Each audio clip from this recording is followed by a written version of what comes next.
আমার বর বাজার থেকে গিয়ে একটু সজনে ডাঁটা নিয়ে এসছে। দেখি কি করি সজনে ডাঁটা দিয়ে।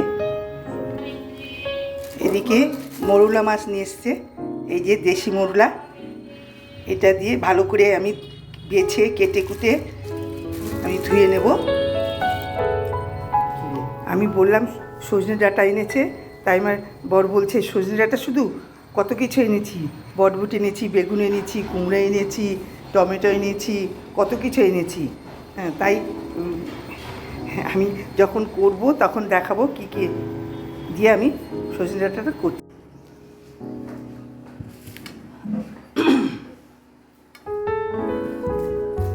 মৌলা মাছগুলো নুন মেখে রেখেছিলাম। এবার আমি মাছগুলোকে পেটটাকে ভিতরে সব ফেলে আমি বেছে নেব। এইভাবে পেটের ভিতরে যত যা নোংরা আছে সেগুলোকে ফেলে আস্তে আস্তে সব কটাকে বেছে নেব। একটা জলের বাটি নিয়েছি। জলের বাটি নিলে কি হয়, পেটের যে ময়লাগুলো বেরোবে সেগুলো আমার রাখতে ওখানে হাতটা ধুয়ে নিয়ে আবার সুবিধা হয়, তা নাহলে মাছের মধ্যেই জড়িয়ে থাকে। সেই জন্য আমি একটু জল নিয়ে নিয়েছি। ওই জলটার মধ্যে পেটের ময়লাটা বের করে ওর মধ্যে ধুয়ে আবার করে নিচ্ছি।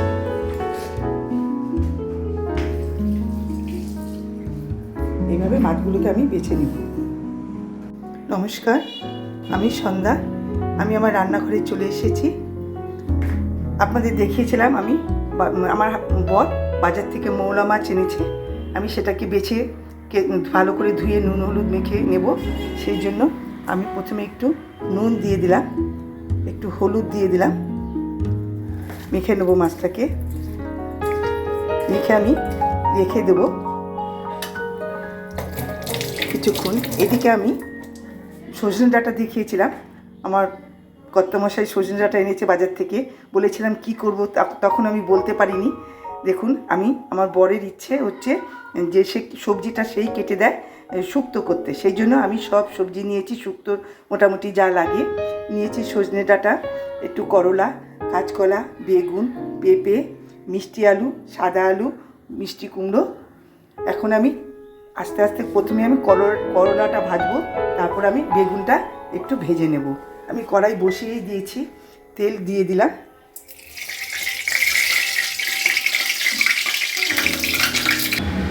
তেলটা গরম হয়ে গেছে। এবার আমি প্রথমে করলাটা ভেজে নেব।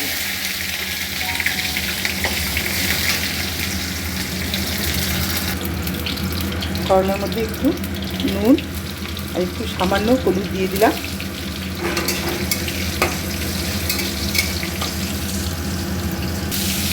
বেগুনটাও আমি ভেজে নিচ্ছি। বেগুন আর করলাটা আমি ভেজে তুলে নিয়েছি। এবার আমি কড়াইতে তেল আছে, আর একটু তেল দিয়ে দেবো। তেল দিয়ে এবার আমি তেজপাতা, রাঁধুনি আর দুটো শুকনো লঙ্কা দিয়ে দিলাম। ফোড়নটাও হয়ে গেছে। এবার আমি একটু আদা দিয়ে দিলাম। একটু জিরের গুঁড়ো, দিয়ে দিলাম ধনের গুঁড়ো, দিয়ে দিলাম হলুদ, দিয়ে দিলাম স্বাদ মতো নুন। এবার কষিয়ে নেব। মশলাটা কষানো হয়ে গেছে, তেল ছেড়ে দিয়েছে। এবার এক এক করে আমি সবজিগুলো দিয়ে দেবো।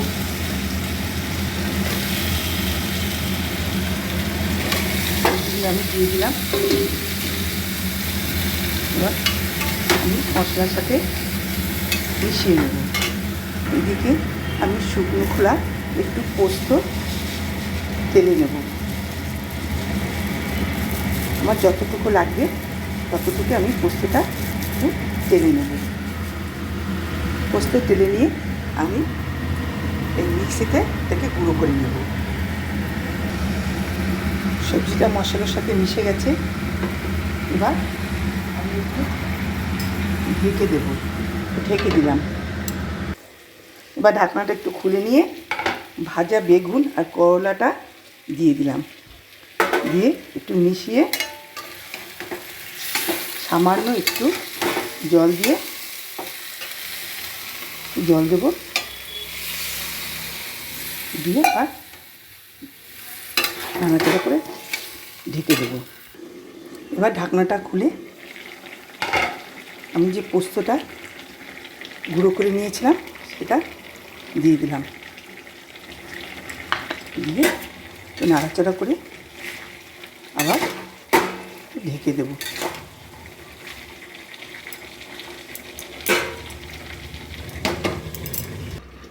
এবার আমি ঢাকনাটা খুলে নিলাম।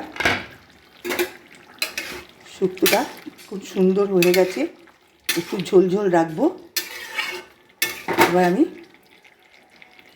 নাবিয়ে নেব, কড়াই শুদ্ধই নাবিয়ে একটু ঢেকে রেখে দেবো।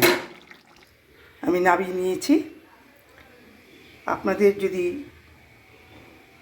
একটু মিষ্টি খান একটু মিষ্টি দেবেন, আর একটু ঘি দিয়ে নেবেন, তা আর একটু টেস্ট হবে। তাছাড়া ঘি মিষ্টি না দিলেও এইভাবে আপনারা খাবেন। যাদের বাড়িতে সুগারের পেশেন্ট আছে তারা এইভাবে খেয়ে দেখবেন, খুব টেস্টি হয় এবং প্রত্যেকেরই ভালো লাগবে। এদিকে আমি মাছের জন্য কড়াই বসিয়ে দিয়েছি।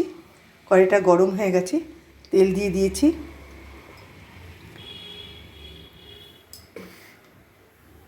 মাছটাকে একটু আমি ভাজবো না, মাছের মধ্যে একটু কড়াইতে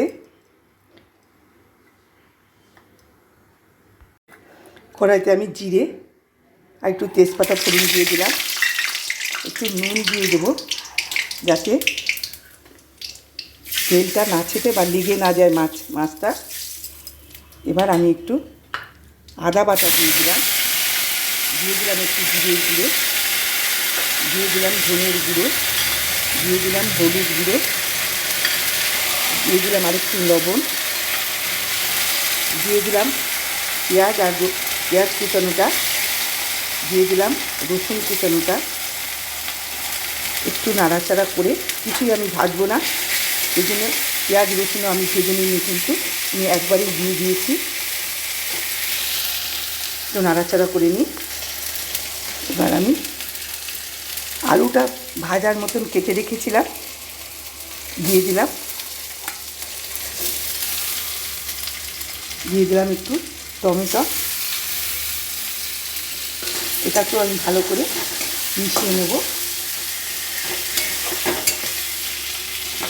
সামান্য একটু মশলা বাটি দিয়ে জল দিয়ে দেবো সামান্য।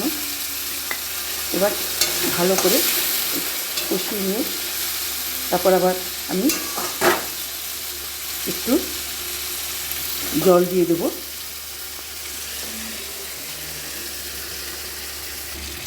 এবার আমি অল্প জল দিয়ে দিলাম, জল দিয়ে আরেকটু আলুটা আর টমেটোটা ভালো করে যাতে সিদ্ধ হয়ে মিশে যায় সেই জন্য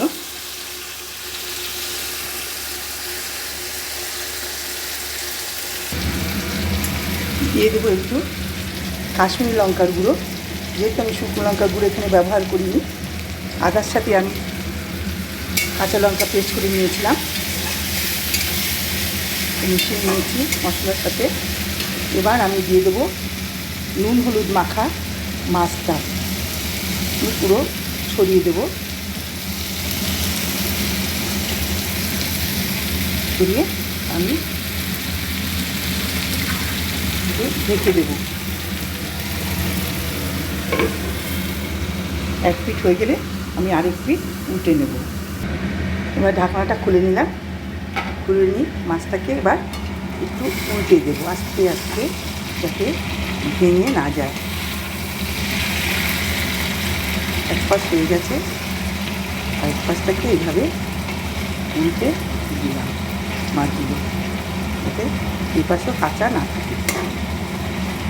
এবার আবার একটু ঢেকে দেবো। আমার একটু ভুল হয়ে গেছিলো, আমি দুটো কাঁচা লঙ্কা দেবো বলে রেখে দিয়েছিলাম, সেই কাঁচা লঙ্কা দুটো আমি দিয়ে দিলাম। যদি একটু ঝাল কম হয়, যেহেতু ঝাল করছি, এটা জড়িয়ে দেবো। এবার আমি ঢাকনাটা খুলে একটু দেখবো। ঢাকনাটা খুলে নিলাম, দেখুন এই পাশটা সুন্দর হয়ে গেছে। আমি যখন একটা পাশ উল্টে দিয়েছিলাম, তখনই মশলার বাটি দিয়ে সামান্য একটু জল দিয়ে দিয়েছিলাম, যার জন্য আর কোনো জল আমি ব্যবহার করব না। আর একটু ঢেকে দেবো, দিলে আমার মাছটা হয়ে যাবে। ঢাকনাটা খুলে নিলাম, হয়ে গেছে। এবার উপর দিয়ে আমি একটু ধনে পাতা ছড়িয়ে দিলাম, গ্যাসের ফ্লেমটা অফ করে দিলাম। আমার হয়ে গেছে মৌরলা মাছের ঝাল আর শুক্তো। আপনাদের যদি আমার রেসিপিটা ভালো লেগে থাকে আমাকে একটা লাইক কমেন্ট শেয়ার করে দেবেন, আর চ্যানেলটিকে সাবস্ক্রাইব করে দেবেন। বন্ধুরা, আমার ইউটিউবে একটি চ্যানেল আছে আমরা সবাই, যদি আপনাদের মনে হয় ইউটিউবে গিয়ে আমাকে একটু সাবস্ক্রাইব করে দেবেন। আজকে এই পর্যন্তই।